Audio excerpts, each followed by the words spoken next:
Homer led the league in tackles with 85. The deep ball for Darius Prince, and Philadelphia's on the board first.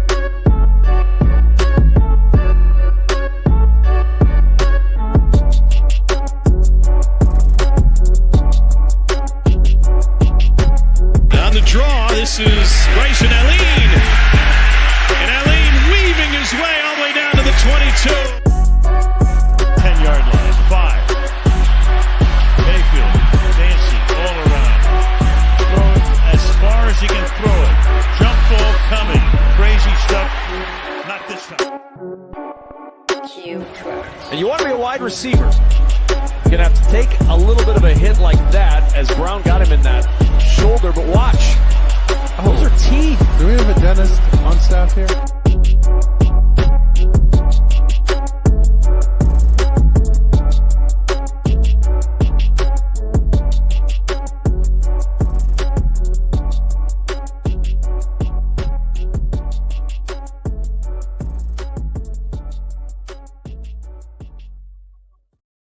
Shady Sports Network, man. I'm back here with a very special guest, offensive lineman, defensive lineman for the Minnesota Myth, Mr. Zachary Curry. Zach, how you doing? Yes, sir.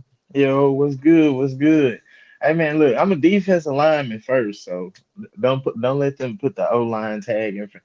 It's Iron Man football, so I gotta respect it, and I don't mind. But I'm a D lineman first, so at least say that And first. I feel like, bro, but watching your film, man, I really feel like you can play O-line pretty well. But, we'll dive right into it. So, Iron Man, you're going to have to play both. The AFL came out and said there's only going to be one specialist per defense and per offense. How do you feel about that? Man, I feel perfectly fine with it. Like you said, man, the taste speak for itself, and being from Nashville, Tennessee, and playing football my whole life, pretty much. When you play little league, you play both sides. High school, you play both sides. When you get to college and professional, they kind of put like a tag. You got to pick a side. So I always play both sides, man. I'm ready for it. I'm excited. Maybe I get a touchdown or something, get a couple pancakes, bring that intensity from defense to offense. You think playing offense what do you think is harder, playing offense or defense on the line? And how important do you think line play is in football? Line play is essential in football. You feel me? And like defensive linemen, we get a lot of credit, and we get like more recognition.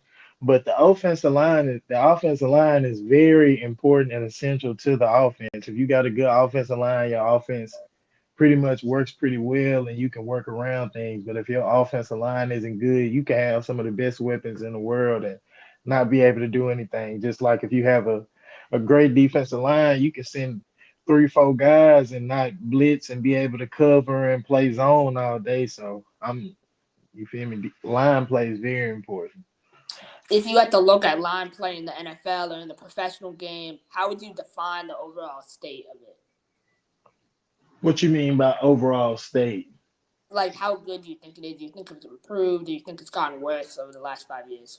Over the last 5 years, I feel like it's improved, and it's made another like transition and basically changed even more than what it has in the past, because the game's always changing, and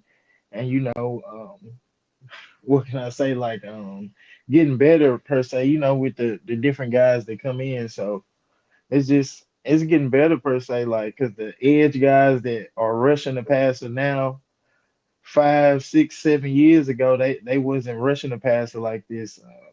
Spins, chop, dip, and rips, the ghosting, long arms. It was more like bull rush, just run around the edge, club rip. It was simple, more simplistic. Now it's more, it's added some more finesse to it, and made the tackles have to be more athletic as well, because O-linemen used to just be big guys, but now you got to be big, athletic, got to move them feet, be able to block in space and be patient as well. So it's changed on both ends.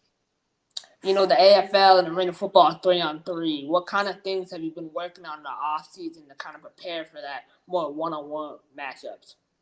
Man, just basically getting stronger. So, just being able to win those one-on-one blocks, and then, just my get off and just simple fundamentals and techniques just to be able to get off, get my hands on guys, and get off blocks pretty fast. So just same old, same old. Kind of transitioning into the business aspect, the Minnesota Myth announced they're going to be playing at the Target Center, over 20,000 people. What do you think that says about the AFL that they're willing to go after like high octane arenas, and how excited are you to play in the Target Center? Yeah, I'm definitely excited to be able to play in that arena and have the opportunity to play there in front of all those people in Minnesota and for the organization. So, and then it's good to be able to see that things that they said were going to happen are happening. So it's adding more fuel and letting the foundation really be known that the AFL is for real and it's here to stay and make some noise for sure. So definitely One of ready. the sponsorships that the commissioner announced on one of the other podcasts, he was talking about Nike. I kind of wanted to ask you from a sponsorship side, you playing overseas, what kind of sponsorships do Team Overseas have? So in Mexico, um, they had like a lot of local sponsors and a lot of corporations there, and you've seen that in the logos that they have on the uniforms and stuff like that. It wasn't no big equipment deals like Nike and stuff like that. It was more like companies like electrolytes, local businesses and restaurants that, make money and put money towards the team and stuff like that. But one of the biggest sponsors they had, like in Mexico, was Electrolytes, and then the Red Cola, which is their Coca-Cola soda company, basically. And then in Europe, in the ELF, GFL, and bigger leagues like that, they also wear their sponsors on their shirts and stuff like that. But when I played in France, we didn't really just have like any sponsors. We were sponsored by the city that we played in, La Courneuve, and we may have been sponsored maybe by like a local business or something, but we really didn't have any like crazy sponsors like in Mexico and other places. I wanted to ask you, playing over in France and Mexico, I hear a lot of guys leaving arena football to go overseas. Do you believe the level of competition is better overseas or better in arena? Well, this would be my first year ever playing arena, and being a guy that like I used to like not want to play arena because I felt like it didn't help me like transition to the higher levels of playing like CFL or now UFL and NFL and stuff like that because it wasn't 11 on 11 outside. It was more compressed and faster. So that's why I went more just to the outside games. So that's probably why a lot of guys are going because they maybe haven't moved up the ladder like they wanted in arena, or they just want to go outside. Like they're tired of being like inside in that smaller, more confined game that's just fast paced, more bang bang quick. Whereas you get outside playing some space, run around 11 on 11. And the pay be different. And then, people just want to travel after a while. Zach, it's been great having you on the show again. I really appreciate you doing this again. My final question for you tonight is looking towards 2024, your first year inside, playing in the arena, playing NFL Network, Nike, all these big things. How are you planning on staying focused on the field and kind of ignoring the outside noise? Man, I'm just gonna do the same thing I always do, man. I've been locked in for a long time, even before I had the contract while I was grinding in my free agency. So like the mindset I got coming into this year is like it's different. It's my third pro year. It's time for me to really make a move and make an impact. So I'm locked in already.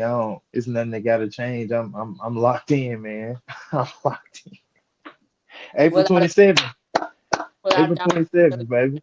Super excited, man. I'm super excited to watch you go against their hometown team, the Nashville Cats. And, best of luck in 2024 and keep in touch.